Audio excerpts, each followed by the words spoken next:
Rock, metal, prog, and everything in between. If you're into rock, you've come to the right place. Welcome to this episode of Talkin Rock with Meltdown. Don't forget to follow the audio-only Talkin Rock podcast on all podcast platforms. And now, it's time for today's conversation. Here's Meltdown. Well, there he is. He's fresh back from the West Coast. Taylor, how are you, man? I am tired, but very, very good. Glad to be back in the D for a little bit, like 4 days, I think, and then we're back at it. Yeah, you're back from the West Coast, but you're already going to be going to concerts and everything. How about that, huh? I know, man. Sasanta tonight. Just couldn't pass up the opportunity. And speaking of Maynard, man, he caught me filming a Perfect Circle backstage. Like, he looked at me for like 5 seconds and I was like, like, just immediately stopped filming. It was the funniest, scariest thing I think I've ever done backstage. Now, was that when you were with a band or just back there as a fan, or what was going on, or with somebody? We were just hanging out. We had already played at about 3 o'clock, and we kind of had the rest of the day to just kind of hang around, go check out bands and see who we wanted to see. And we were just kind of as fans at that point. Now, when was this? This was us this past Saturday in Las Vegas. I got you. All right. Yeah. How was the band? Oh my God. A Perfect Circle was beautiful. It was awesome. It was that was the last band I needed to complete the Maynard Trinity, if you will. So it was very cool to complete that circle. And then, we're going to do it again tonight at Sasanta. So can't get enough Maynard in my life. Yeah. So we'll get to Taproot here in a few minutes, but what's going on with Riding with Killers? Well, man, we are starting to we're starting to break out, man. I started that band quite a number of years ago, especially when I moved up here. And then, COVID happened, so I kind of started doing a lot of stuff under, basically writing in the background, doing all the things that we could do. And we just released our first record, Full Circle, this past December. And I've been working with Jacob Herman over in Gothenburg, Sweden, on the second Riding with Killers record, which I've already finished. So basically, right now we're gearing up to get this band on the road, on tour, and more known up in this area. Because we're still relatively new, even though we've done some really good shows so far. We've been at festivals with Seether, Nonpoint, Bad Flower, done club dates with Seven Dust and Tremonti and Nonpoint 10 years. So we've done little things here or there, but now that we have all of these pieces in place, we've shot music videos, have a couple of those released, have a couple hanging out, loaded in the chamber, ready to go. So basically just really getting ready to launch this band the right way, because like I said, I was doing a lot of stuff in the background, just waiting for the right time, and it's starting to look like that time. Yeah, and you have pulled double duty before while opening up for your other band, Taproot, haven't you? That was kind of fun opening for myself.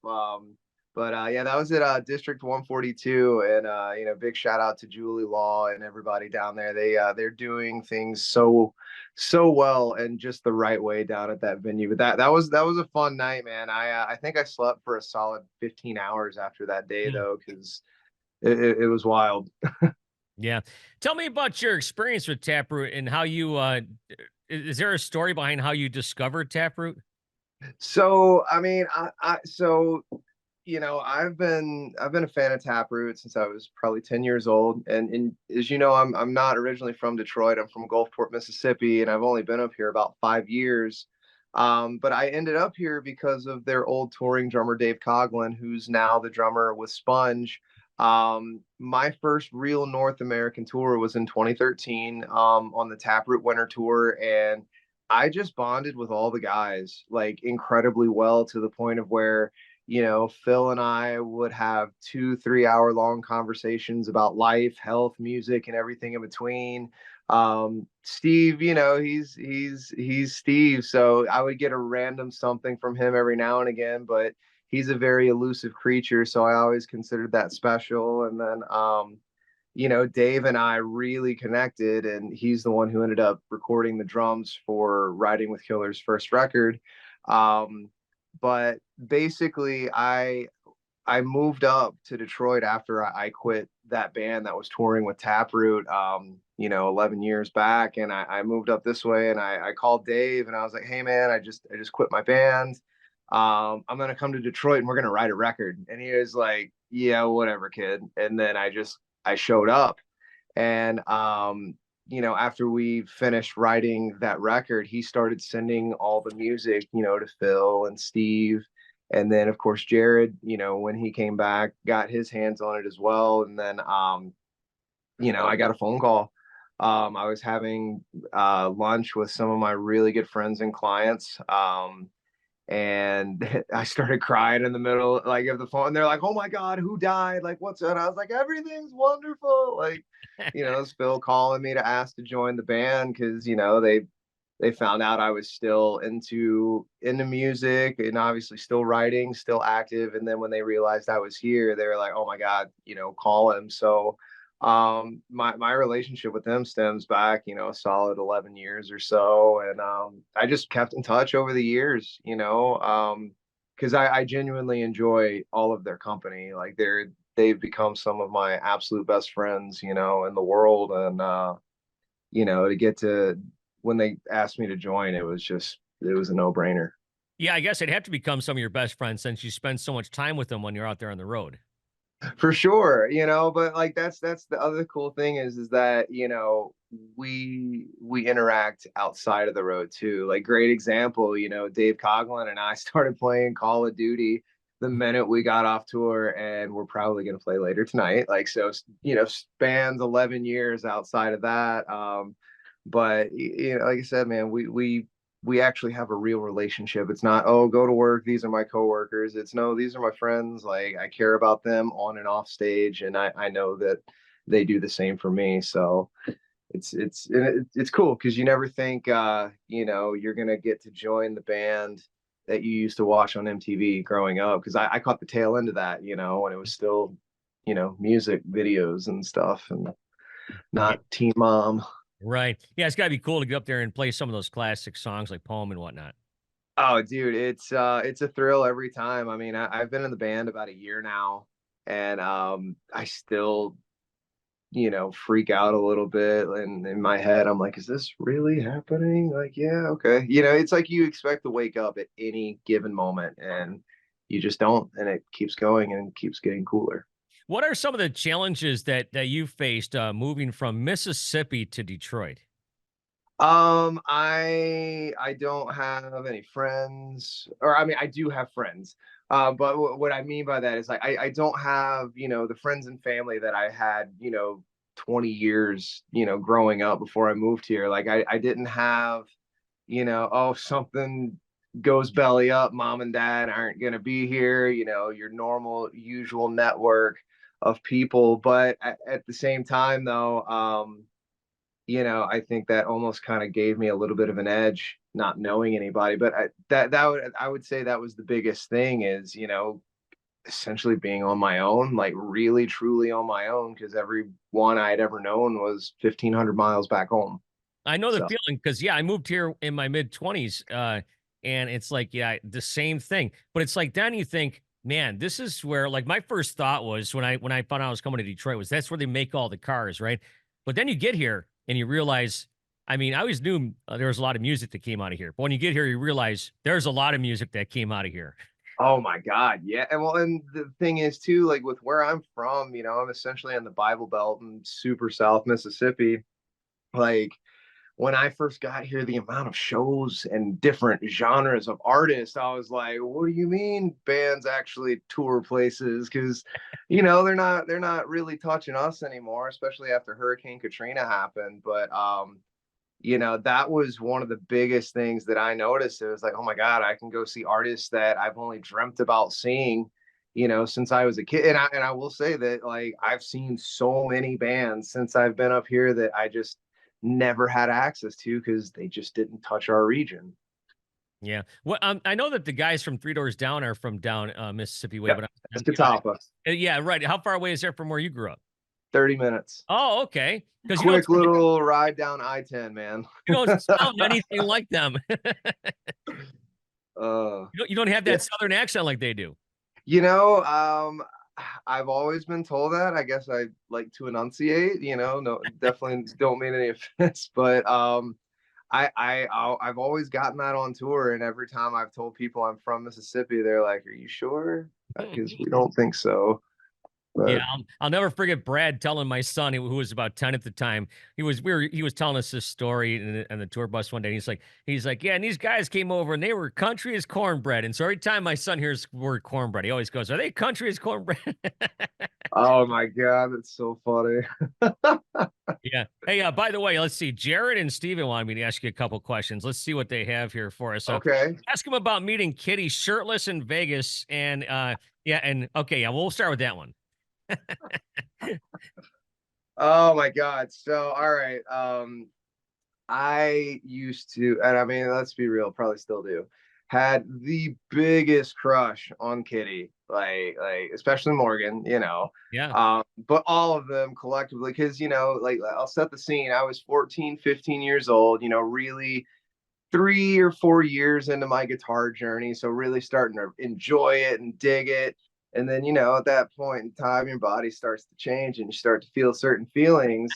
And then I went to a certain CPR fest, and then there was Kittie right there. And my young juvenile mind was like, hot girls playing metal, playing guitar, like I lost my mind. And then I became a huge, huge Kittie fan after that.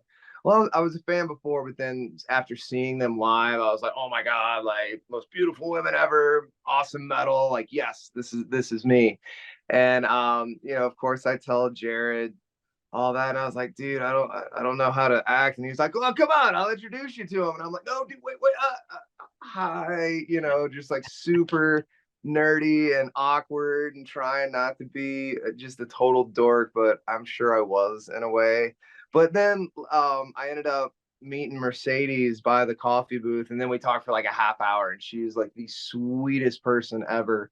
And it was just really cool, man, because I've been such a fan.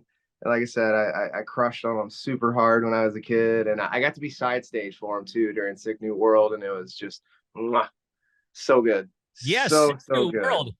Sick New World. Talk about playing that. Was that the biggest show you'd played with Taproot yet? Yes, Yeah. yes, yes. For sure. I think that's the biggest show I've ever played, period. I think the only time I ever did anything bigger than that was in like 2008. Weirdly, like way far back, like my old band had won a contest to open for Atreyu, Avenged Sevenfold, and Bullet for My Valentine. It was the first time any of those bands had ever come to the coast. So, 10,000 people right there.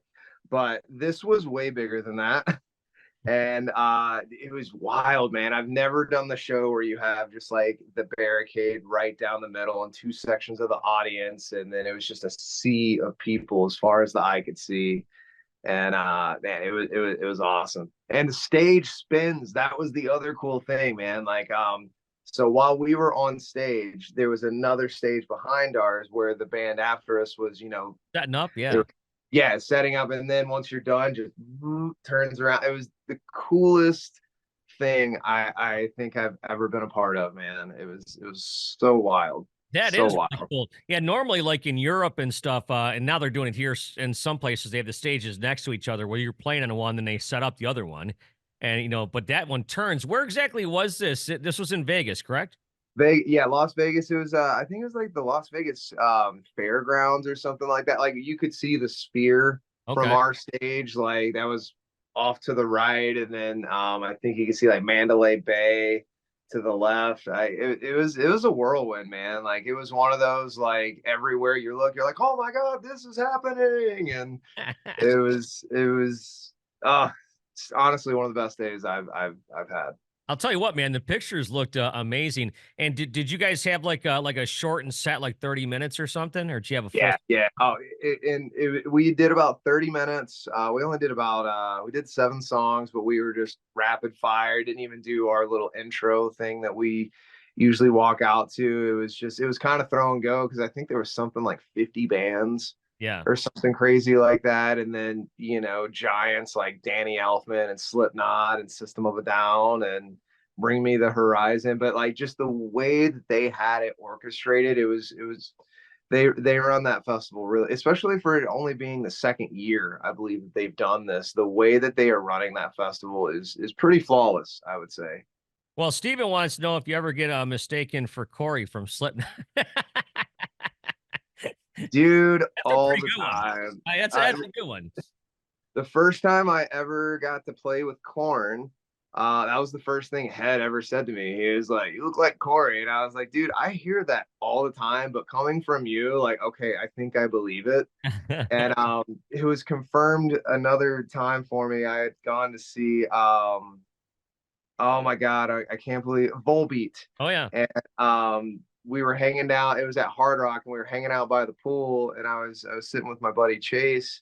And when you can feel someone's eyes on you, like I kept looking up and there's just this girl staring and I make eye contact with her and she goes, "No effing way." And I was like, "Oh, I know what's going on here." And I was like, "I'm sorry, I'm not him." But yes, all the time. I'm still trying to see if I can get a photo with he and I together. That would be really cool. Yeah, Corey's a good dude. I've met him a bunch of times. He's a nice guy. I love Slipknot and all his projects. I think I like his solo stuff a lot too. So Yeah, and it's funny. I just painted because I do that as well. I just painted his front of house engineer's home up in Howell, Michigan, a couple months back. So it was pretty cool to get that close to the camp. But yeah, his solo stuff. I mean, everything he touches is good. I mean, that's where I learned how to scream was Slipknot self-titled. And like, by the way, seeing them in the 1999 red jumpsuits, mm. like instant tears, man. I felt like I was 9, 10 years old again. With the most dangerous music in the world in my hands and in my Walkman. Like it was very, very cool to see that because didn't think I would get a show in the classic masks and suits, but here we are. Yeah, speaking of learning to scream, obviously with riding with Killers, you're a little bit more upfront. Do you like that more, or do you like kind of just playing guitar and just worrying about your guitar? Man, honestly, I'm starting to because I'm still very new to being a frontman. I was always the guitar player in my previous bands leading up to Taproot, and there is a big affection for me getting to go back to my roots and jump around the way that I love jumping around and flailing like a madman. But um, the challenge of putting myself in the lead vocal spot and then finally getting to write about things that have been on my mind and in my head and heart for years and years, like it's very cathartic, and it's been honestly a great release. And I'm starting to get to a point of where I'm not as nervous when I go on stage anymore. I feel like I have more control, so it's becoming more and more enjoyable to where it's like, okay, now I can have fun. I can be a little more interactive live. I can do a little more theatrics. So I mean, it's starting to become half and half because they're both wildly different experiences. Because on one side, I'm like the Tasmanian devil, and I get to run around and I don't have to focus on my vocals as much. But on the other side, like I get to tell a story. I get to connect even more so with the audience because that's for me what music is about is putting that message out there that whatever that situation is, someone else understands and you're not alone. At least that's what it does for me, and that's what I try to put out to the world. So when I get to a point of where people are starting to learn the lyrics to these songs and we're singing them to each other and we're making that contact, like it's a very, very special thing that then starts to take place. So I mean, short answer, half and half. I wouldn't say I like one more than the other because they're both awesome in their own separate categories. Well, we'll look forward to maybe seeing you again. I know that you guys have some. I know you have some Taproot dates coming up here in Michigan again. You're playing the Machine Shop, if I'm not mistaken, again in Yes. September, correct? Yeah, it's right before around Thanksgiving, I Okay, think is it that is. like okay? All right, there you go. What about Riding with Killers? Any shows coming up? Yes, we are doing a headlining date. I believe it's June 15th at the Music Factory over in Battle Creek, Michigan. Really love those guys. And funny enough, one of the first venues I ever played in Michigan, like 10, 11 years ago, was it was called Planet Rock at the time. But we'll be there at the Music Factory, and then we are playing the inaugural Havoc Fest over in Jackson, Michigan, mid-August. I want to say we're on the 23rd, and I believe Framing Hanley's on that day. And then, of course, Kittie is playing that festival as well as my friends in Heartsick and a lot of other really dope bands. So we've got a couple on the books right now and a couple irons in the fire. So you'll be seeing us pop up all around. All right, well, Corey Taylor, I guess we'll see you suited up here somewhere. Absolutely. And then, you never know. Maybe one day I will become Corey Taylor. Who knows? We'll Who see. knows? Yeah, there you go. Hey, Taylor, thanks so much for your time. Good luck with everything. Brother, thank you so much for having me. We'll see you soon, man.